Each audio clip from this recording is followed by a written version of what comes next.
Fala galera, tudo bem? Aqui com vocês é o professor Rafael Carlos, de Sociologia, da plataforma Gonçalves Dias.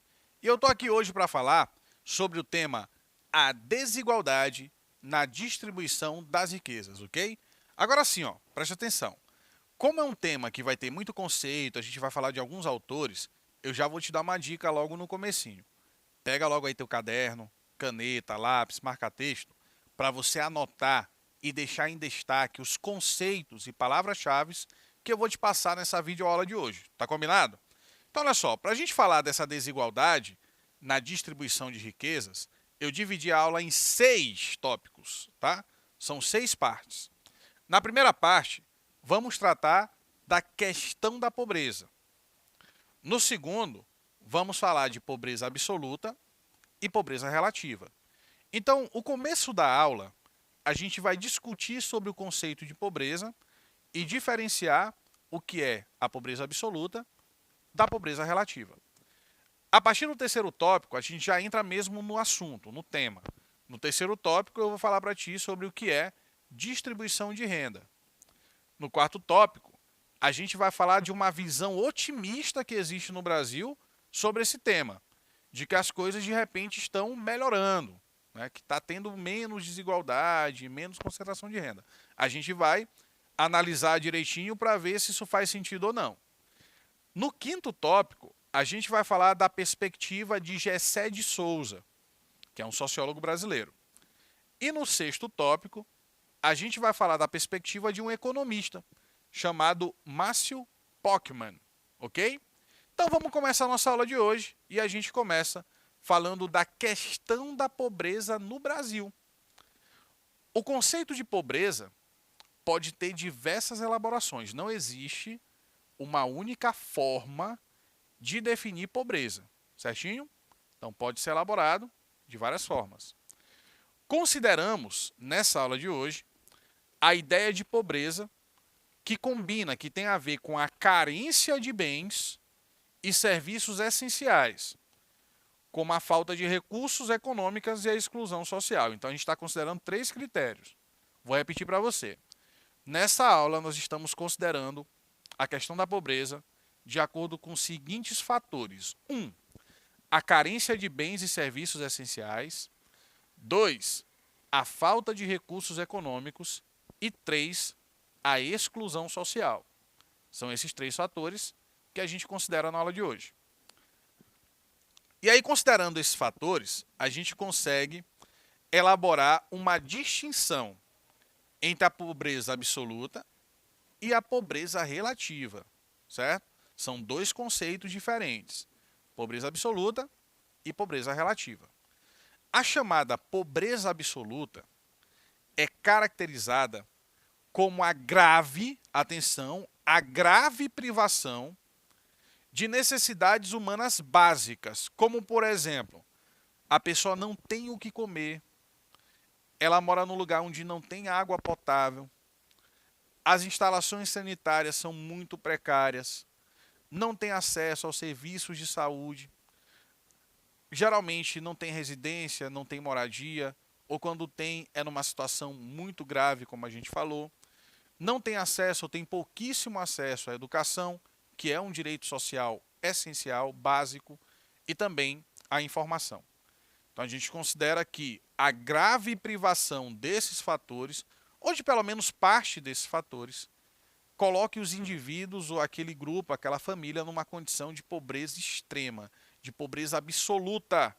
Pobreza absoluta, conceito absoluto de pobreza.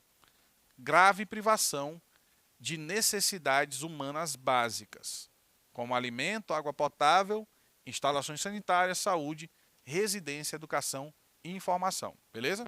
Esse é o primeiro conceito, pobreza absoluta. O segundo conceito é pobreza relativa.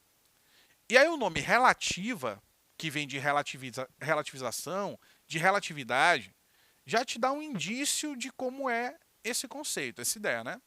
A pobreza relativa é uma situação em que o indivíduo, em comparação com a média dos indivíduos, vive em condições menos favoráveis de renda ou de emprego. Então não é que ele seja absolutamente pobre, ele não está sofrendo necessariamente uma grave privação de necessidades básicas. Mas nesse caso, pode ser que a pessoa viva num padrão ok, adequado, bem melhor, razoável, só que em comparação com a média da população, ele vive abaixo disso. Por isso que o nome é pobreza relativa e não absoluta. Porque pode ser somente fruto dessa relação comparativa entre o indivíduo ou a sua família e a média de vida daquele grupo social, daquele país, daquela região. Ok? Então são conceitos diferentes. O que é distribuição de renda? Para a gente entrar de vez mesmo na temática proposta no assunto, no conteúdo. Distribuição de renda, de modo muito direto, muito simples, é a maneira como a renda é distribuída pelos habitantes de um país ou de uma região. Então, quando a gente fala de distribuição de renda, é isso, basicamente. É a forma como está distribuída a renda dentro daquele contexto ali territorial, país ou região. O IPEA, que é um órgão que existe chamado Instituto de Pesquisa Econômica Aplicada, IPEA, divide essa distribuição de renda em duas categorias. Anota isso no caderno, ok? Isso é importante. O IPEA, Instituto de Pesquisa Econômica Aplicada, divide a distribuição de renda em duas categorias. Olha só, existe a distribuição de renda funcional e a distribuição de renda pessoal. Funcional e pessoal. São duas categorias.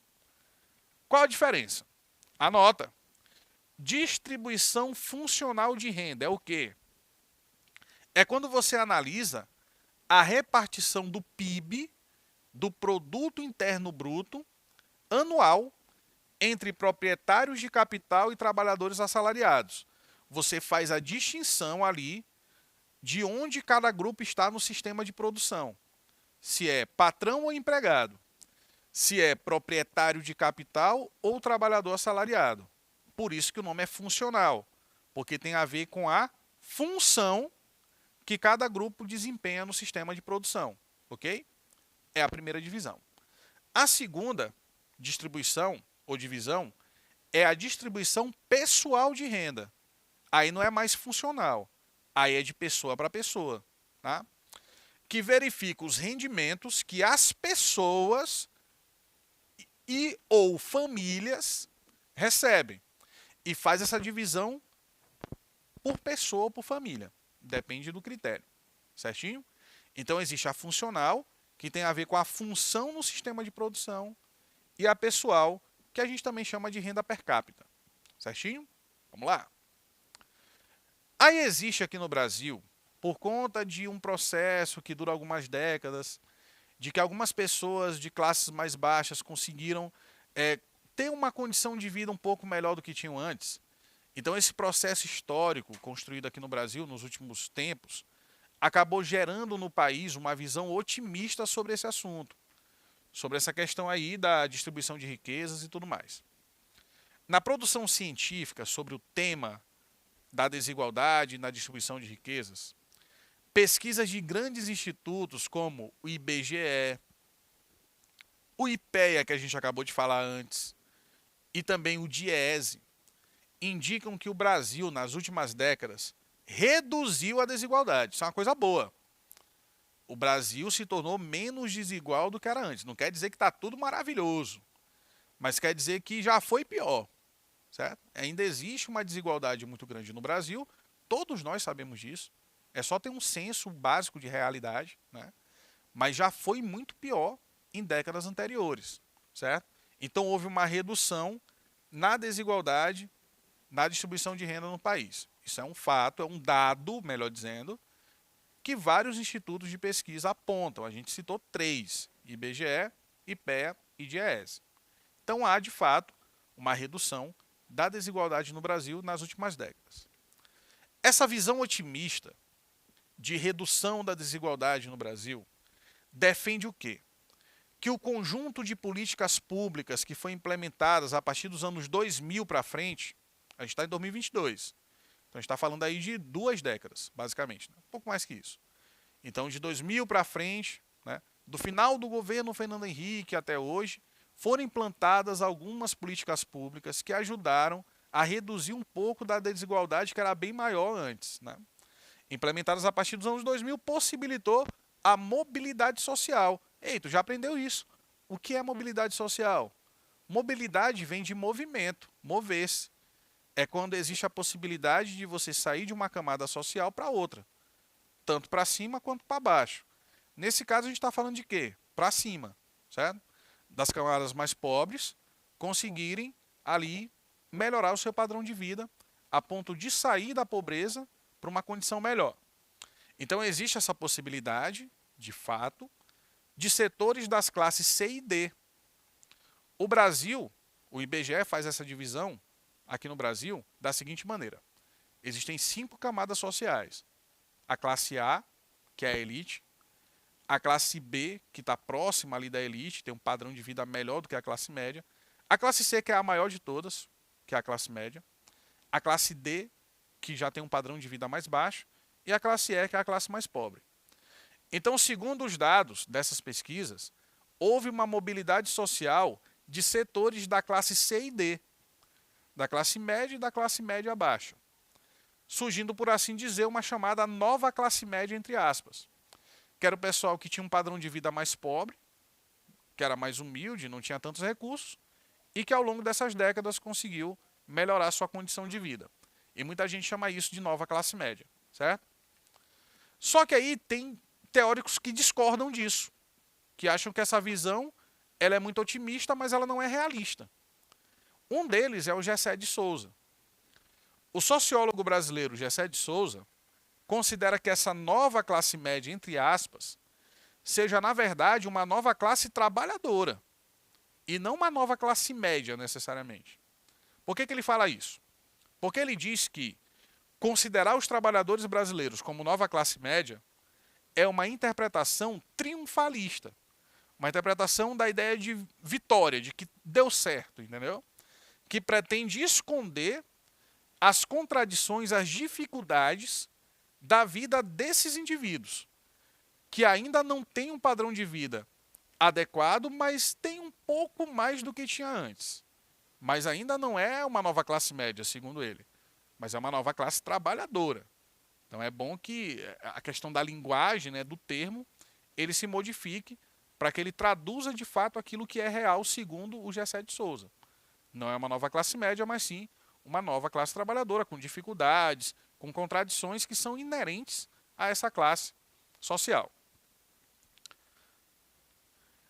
Associar, segundo Gessé de Souza, a ascensão social, ou seja, o movimento de subida, o movimento para cima desses grupos sociais, exclusivamente a melhoria de renda e a ampliação da capacidade de consumo, desconsidera que o advento de uma crise econômica possa recolocar as pessoas na condição anterior.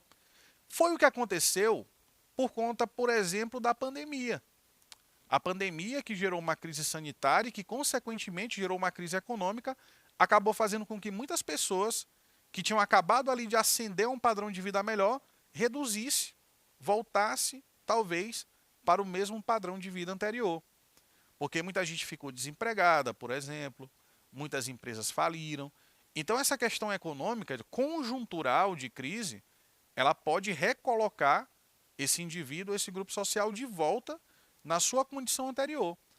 Por isso que é um erro, segundo o Gessé de Souza, você colocar como ascensão social uma melhoria na capacidade de consumo. Não é só isso. Tem que existir outros elementos também, além desses, para justificar essa ideia de ascensão social. Portanto, segundo ele, o que seria o ideal? O ideal seria considerar a melhora da renda, que é um ponto bom, positivo, mas junto com isso também condições adequadas desse indivíduo ou grupo social de acesso à saúde, à educação, ao lazer, ou seja, aos direitos sociais básicos. Não é só ele ter recebido mais dinheiro do que recebia antes, ou ter tido uma promoção no emprego, ou ter conseguido um emprego melhor, ou ter conseguido um emprego quando era desempregado. Isso é bom, isso é importante. A gente está dizendo que não é importante. Claro que é importante. Só que, além disso, tem outras coisas também que são importantes e que devem ser levadas em conta, como o direito aos direitos, né? Basicamente, o direito aos direitos básicos, essenciais, de acesso ao lazer, à cultura, à informação, à educação, à saúde, ok? Então tem que considerar isso dentro de um conjunto maior. Aí faz sentido. Mas da forma como vem sendo feita, segundo o Gessé de Souza, aí está errado, está equivocado, não faz sentido algum. Outro teórico também que fala sobre isso é o economista Maurício Pöckmann, ok? O Maurício Pöckmann, ele tem uma posição intermediária. Ele nem concorda completamente com a visão otimista e nem discorda completamente dela também. Ele tem ali uma visão que a gente chama de meio termo, ok? Intermediária, sobre esse tema. Segundo o Maurício Pöckmann, não se trata de uma nova classe, muito menos de uma classe média, mas de novos segmentos no interior da classe trabalhadora. Então não é nem uma classe nova, nem uma nova classe média, mas é a mesma classe que já existia antes, trabalhadora, só que com uma segmentação, uma divisão ali. Os empregos gerados no setor de serviço, na primeira década do atual milênio, dos anos 2000, com remuneração mensal média de um salário mínimo e meio, ou seja, houve uma melhoria, né, em relação ao padrão da década de 90, fizeram surgir uma classe trabalhadora consumista, porque as pessoas aumentaram o seu potencial de consumo, começaram a receber um pouco mais do que recebiam antes, individualista e despolitizada. E aí é a parte negativa. O padrão de consumo aumentou, a renda aumentou, mas em compensação, quando começou a ganhar um pouco mais, essa classe trabalhadora se desvinculou dos ideais da classe trabalhadora que existia nos anos 80 e 90. É uma classe trabalhadora geralmente não sindicalizada, é uma classe trabalhadora muito despolitizada, extremamente individualista e consumista. Isso acabou desconectando esse grupo de trabalhadores, esse segmento, né, dentro da classe trabalhadora tradicional, que é aquela mesma lá dos anos 80 e 90. Pöckmann também destaca que a maior parte dos ocupados, dos trabalhadores, na base da pirâmide social, permanece excluída da proteção social e trabalhista. Por quê? Porque muitas pessoas que trabalham em empregos informais. Elas não têm um vínculo contratual, não existe ali uma formalidade no setor em que ela está empregada, no setor empregatício. Então as pessoas trabalham, mas elas não são amparadas em termos de direitos trabalhistas. Exatamente porque não há vínculo, não há contrato, não há carteira assinada, não há uma formalização desse vínculo trabalhista. E isso acaba deixando as pessoas legalmente desamparadas. No caso de uma eventual demissão ou de um adoecimento ou algo do tipo, a pessoa não vai ter nenhum tipo de amparo, porque não existe um contrato de trabalho, não existe um vínculo formal empregatício, certo? E também essa camada lá da base, né, dos ocupados, tem uma baixíssima taxa de sindicalização. E a gente sabe que o sindicato é o órgão que representa os interesses daquela categoria, daquela classe profissional. Então, quando existe um nível baixo de sindicalização, existe também, consequentemente, um enfraquecimento desse poder que o sindicato tem de representatividade daquele grupo de pessoas, daquela classe trabalhadora. E aí, essa classe trabalhadora altamente despolitizada, muitas vezes acrítica também, ainda tem essa ausência de proteção social, ainda tem também, nas suas ocupações, um nível de informalidade muito grande nas relações contratuais. Aliás, não existe relação contratual, né? Um nível de informalidade no seu emprego, no seu trabalho, e também aliado à baixa taxa de sindicalização, que representa para ela uma diminuição do poder de representatividade perante os patrões, né? Perante os órgãos também trabalhistas. Ok? Então, com isso, a gente encerra mais uma aula de Sociologia. Espero que ela tenha sido boa e proveitosa para todos vocês. E a gente já deixa combinado aqui um próximo encontro para falar de outros temas nas aulas de Sociologia. Então é isso, um abraço a todos. Até a próxima videoaula. Tchau, tchau.